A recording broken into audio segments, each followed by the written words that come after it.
thank you. එයාට ටිකක් අර ගොඩාක් අඩු මට්ටමේ තමයි හිටියේ. කොහොමද මේ ලකුණු තිබුණේ? කලින් එයාට ගොඩාක් ලකුණු 20 ගණක් වගේ තිබ්බේ සර්. දැන්වත් ආසාවෙන් වැඩ කරනවද එයා? ඔව් දැන් එයා ඉතින් එයා කියනවා දැන් අර ඉස්සර පේපර් එක ගත්තාම එයාට ගණන් හදාගන්න එයා දන්නේ තුනක් පේපරේ වැඩ කරගන්න බෑනේ.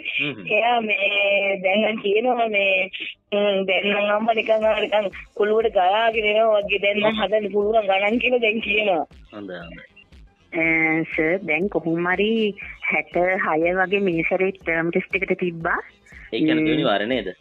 ඔව්. වැඩ නම් සර් හොඳටම කරනවා. ඒ වුණාට අර පේපර් එකට ලියන්න ගියාම පොඩි දැන් එදා සර්ගෙම ප්‍රශ්නයකට උත්තර ලියද්දි මම දැක්කා මොකද්ද එක ඉලක්කමක් වැරදියට ලියලා තිබ්බා දෙකට එක දාලා හරි එහෙම. ඒ වගේ මිස්ටේක් තියෙන යාගේ නේ. අන්න ඔව් සර් ඔව්. ඔව් ලකුණු 60 ගානක් කියන්නේ සාමාන්‍ය අවුද මට්ටමක සාමාන්‍ය මට්ටමක ඉන්නවනේ. ඔව්. දැන් අපි ඔක ඒකට හදන්න ඕනේ. ඔව්. එයා පාස් පේපර් සම්මි කරන්න ගත්තද මේනකොට කරන්න යනවද? කරනවා සර්. ඔව්. හරි අපි කරගෙන යමු මම ගත්තට බලන්න මේ වැඩ කරනවනේ නේද? ඔව් කරනවා සර් පොඩ්ඩක් මිනිදිමත වැඩි ටිකක් දැන් කියලා නිදාගන්නේ. කොහොම හරි දැන් මේ සර්ගේ ක්ලාස් ඉඳන්ම කොහොම හරි ඇහැරලා ඉන්නවා දැන්. නැත්තම් පාන්දර 4ට අනිවාර්යෙන් නැගිටිනවා. විද්දි නැත්තම් නිදිමත ගොඩක්. උදේට 4ට ඇහැරෙනවද? ඇහැරෙනවා සර්. ඔව්. එයාට මේ ලයිව් ක්ලාස් එකේ හැමතිස්සෙම ඉන්නවද රෙකෝඩින් ගන්නවද? නෑ සර් රෙකෝඩින් ගන්න නෑ ලයිව් ක්ලාස් එකේ ඉන්නවා.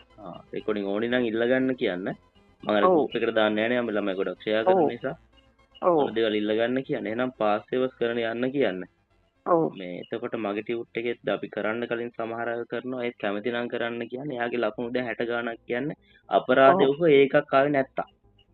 සර් ඇත්තටම හොඳටම පුළුවන්. ඒකනේ. ඔය පොඩි අන්න ඒ විදිහේ වලින් තමයි පොඩ්ඩක් මේව වෙන්නේ. මගේ 25 පන්තියට ඉන්නවද?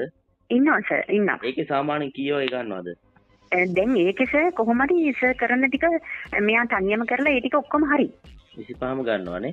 ඔව් දැන් දෙවෙනි පේපර් එකට ඔය හිටියේ. හොඳයි. එහෙනම් තියන්න අලුතින් ජොයින් උනේ. ඔව්. පුළුවන් නම් මට මැසේජ් එකක් දාලා කලින් පේපර්ස් 10ක් ඉල්ල ගන්න කියන්න සර් කීවයි කියලා අපේ කවුරුරි දායි. රෙකෝඩින් ටික channel එකෙන් බලන්න පුළුවන් නේ. ඒක කරන්න කියන්නේ ඉක්මනට. එයාට දැන් හොඳ මට්ටමක ඉන්නවා නම් ඒකේ අනිවාර්යෙන් අපි 24 25 හැදෙන්න ඕනේ. ඔව්. ඔව් මේ මට්ටමේ තියාගෙන යන්න ඒක ලොකු ගොඩාක් අමාරු ප්‍රශ්න නෙමෙයි යන්නේ. ඒත් අර එයාලට චූටි කරු ටිකක් එතනින් අල්ල ගන්න පුළුවන්. පොඩි දේවල් ටිකක්. අන්න අර ටයිම් එකේ හැමත් අන්න ඒ ටික තමයි මෙයාට ඕනේ සර්. ඔව්. අපි